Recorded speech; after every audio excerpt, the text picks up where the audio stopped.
France की राजधानी Paris में कातिल चौराहा चर्चा का विषय बना हुआ था। जो भी गाड़ियां उस चौराहे से होकर गुजरती दुर्घटना का शिकार हो जाती। शहरी इलाके में जाने के लिए कातिल चौराहे से होकर गुजरना जरूरी था।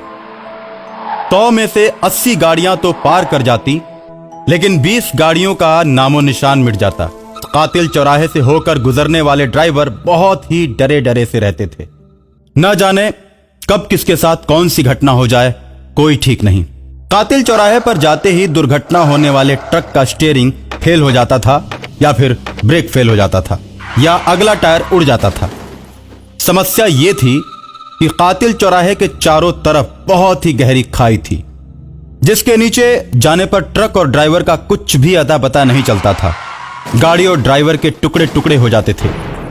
कातिल चौराहा देखने में जितना ही सुंदर था, उतना ही ज्यादा खतरनाक भी।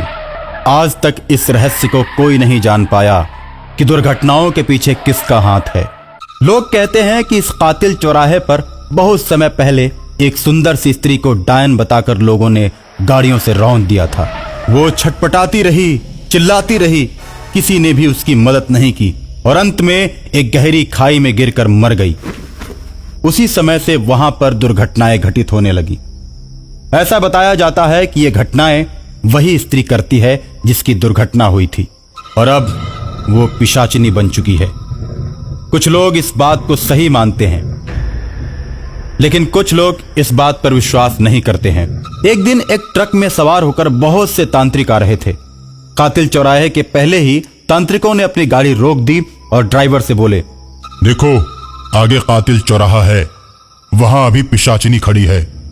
अभी उधर से पार होना खतरे से खाली नहीं है। गाड़ी को बगल में लगा दो। जब पिशाचिनी चली जाएगी तो हम लोग तुम्हें बताएंगे। उसी समय तुम गाड़ी को पार कर देना। मुझे तो कुछ नहीं दिखाई दे रहा। आप लोग तांत्रिक भी ना बेकार की बात करते रहते हो। कोई बात नहीं, मुझे क्या, मैं गाड़ी साइड में खड़ी कर देता हूँ। ड्राइवर गाड़ी को किनारे पर खड़ा कर देता है और देखता है तो सामने बहुत सी गाड़ियां पार कर रही हैं, लेकिन किसी का भी एक्सीडेंट नहीं हो रहा है। देखिए तांत्रिक बाबा, आपके सामने कितनी गाड़ियां चली गई, लेकिन किसी का भी एक्सीडेंट नहीं हुआ। अभी पिशाचिनी खड़ी होकर देख रही है। तुम देखना, अभी वहीं खड़ी है, किसी न किसी को गहरी खाई में जरूर गिराएगी। कुछ ही समय बाद पिशाचिनी अपने मुंह से आग उगलने लगती है और कातिल चौराहे की तरफ से जाने वाली सभी गाड़ियों को जलाकर खाई में गिराने लगती है। तांत्रिक के साथ जब ड्राइवर इस घटना को देखता है तो अवाक रह जाता है। तांत्रिकों को बैठाकर डर की वजह से ट्रक को पीछे की तरफ मोड़ लेता है और काफी दूर निकल जाता है। रास्ते में पिशाचिनी उसे बीच सड़क में खड़ी हुई दिखाई देती है और गाड़ी को रुकवा देती है।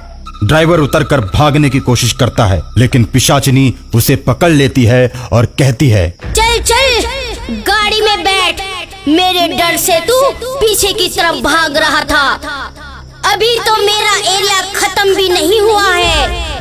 मेरे मारने का अंदाज कुछ निराला है। मैं चाहूँ तो तांत्रिकों समेत तुझे यही खत्म कर दूं, लेकिन मैं ऐसा नहीं करूँगी।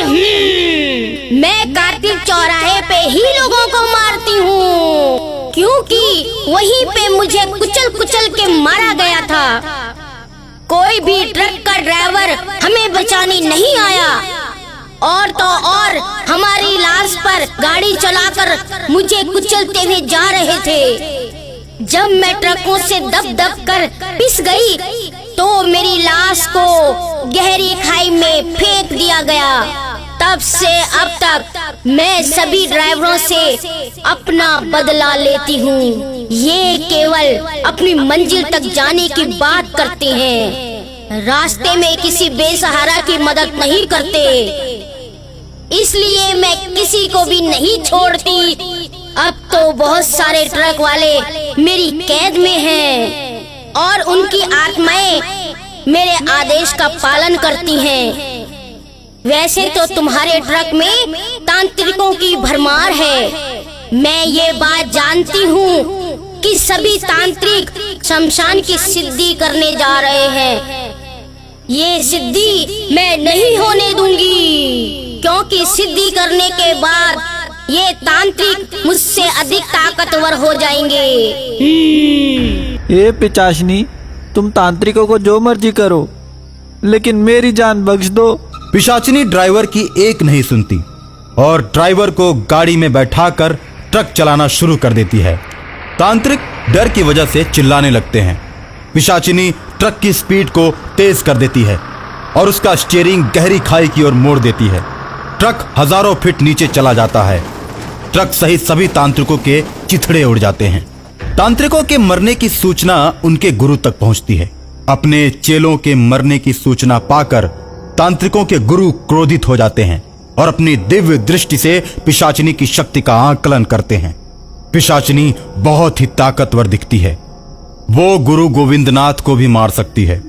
पिशाचिनी को वही बस में कर सकता है जिसे महाशमशान की सिद्धियां प्राप्त हो। महाशमशान के साथ साथ ही पिशाचिनी को मारने के लिए कब्रिस्तान की सिद्धि भी जरूरी थी, क्योंकि पिशाचिनी के पास कब्रिस्तान और शमशान दोनों की आत्माएं थी। पिशाचिनी को मारने के लिए गुरु गोविंदनाथ महाशमशान की सिद्धि करने लगते हैं। ये बात पिशाचिनी को पता चल जाती है और वो कातिल चौराहे के सभी शैतानों को लेकर महागुरु को मारने के लिए उसके पास जाती है और उसकी सिद्धियों में बाधा डालना शुरू कर देती है। गोविंदनाथ की सिद्धियों की रक्षा एक बैताल करता है। बैताल पिशाचिनी और उसके सभी साथियों को एक बड़े से पिंजरे में कैद कर लेता है और दूसरी तरफ गुरु गोविंदनाथ महाशमशान की सिद्धि प्राप्त करके समाधि पर से उठता है और कातिल आत्माओं के पिंजरे को पिशाचिनी के साथ कातिल चौराहे पर ले जाता है। वहीं पर उन लोगों का दाह संस्कार करके सदा के लिए कातिल आत्माओं को मुक्त कर देता है और कातिल चौराहे पर उसके बाद कोई दुर्घटना नहीं होती है।